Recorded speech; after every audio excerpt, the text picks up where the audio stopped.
ଶ୍ରୀମନ୍ଦିର ପରିଚାଳନା କମିଟିର ଏକ ବୈଠକ ଅନୁଷ୍ଠିତ ହୋଇଯାଇଛି। 4 ଘଣ୍ଟାରୁ ଊର୍ଦ୍ଧ୍ୱ ଚାଲିଥିଲା ବୈଠକ। ଶ୍ରୀମନ୍ଦିର ବଜେଟ୍ 2024-25 ଆର୍ଥିକ ବର୍ଷର 413 କୋଟି ଟଙ୍କାର ବ୍ୟୟ ଅଟକଳ କରାଯାଇଛି। 103 କୋଟି ଟଙ୍କାର ବଳକା ବଜେଟ୍ ରହିଛି। ରାଜ୍ୟ ସରକାର 500 କୋଟି ଟଙ୍କାର କର୍ପସ ଫଣ୍ଡ ଭକ୍ତଙ୍କ ଶୃଙ୍ଖଳିତ ଦର୍ଶନ ଉପରେ ଆଲୋଚନା କରିଥିଲେ।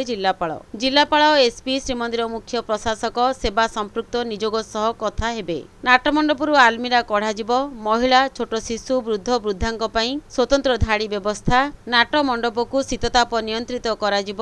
ନୀତି ଶୃଙ୍ଖଳିତ ହେବା ଉପରେ ଆଲୋଚନା ହୋଇଥିଲା। ନିୟମିତ ହେବ ନୀତି ସବ୍ କମିଟି ବୈଠକ। ପ୍ରତ୍ୟେକ ମାସରେ ଅନୁଷ୍ଠିତ ହେବ ନୀତି ସବ୍ କମିଟି ବୈଠକ। ଦିବ୍ୟାଙ୍ଗ ମାନଙ୍କ ପାଇଁ ସ୍ୱତନ୍ତ୍ର ବ୍ୟବସ୍ଥା। ଶ୍ରୀମନ୍ଦିର ପାଇଁ ସ୍ୱତନ୍ତ୍ର FM ଚ୍ୟାନେଲ ହେବ। ସେବାୟତ କଲ୍ୟାଣ ଉପରେ ଆଲୋଚନା। ସେବକଙ୍କ ପରିବାର ପିଲାଙ୍କ ପାଇଁ ବୃତ୍ତି, ଖେଳକୁଦରେ ସମ୍ପୃକ୍ତ ପିଲାଙ୍କ ପାଇଁ ପ୍ରୋତ୍ସାହନ, ଜମି ଜମା ସମସ୍ୟା ନେଇ ଓଡ୍ସାକ୍ ସହାୟତାରେ ହେବ ସମାଧାନ। ପହଣ୍ଡି ଅଘଟଣ ପ୍ରସଙ୍ଗ ଘଟଣାକୁ ନେଇ ଦୁଃଖ ପ୍ରକାଶ କଲେ ପରିଚାଳନା କମିଟି। 3 ଜଣିଆ କମିଟିର ରିପୋର୍ଟ ପ୍ରଦାନ। ପୁଣି ଥରେ ପହଣ୍ଡି ବିଭ୍ରାଟର ଭିଡିଓ ଦେଖାଯିବ।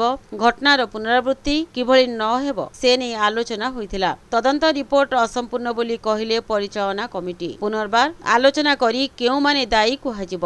ପହଣ୍ଡି ସୁପରିଚାଳନା ନେଇ 9ଟି ବିନ୍ଦୁ ଉପରେ ହୋଇଥିଲା ଆଲୋଚନା। ବାଡଗ୍ରାହୀ ନିର୍ଦ୍ଧାରଣ କରିବେ। ରଥ ଉପରେ କେତେ ଜଣ ସେବକ ରହିବେ। ଜିଲ୍ଲାପାଳ ଏସ୍ପିଙ୍କୁ ନେଇ କମିଟି ଗଠନ ହୋଇଥିଲା। ଛାଟେଣି ଭଲ କରି ବାନ୍ଧିବାକୁ ଆଲୋଚନା ହୋଇଛି।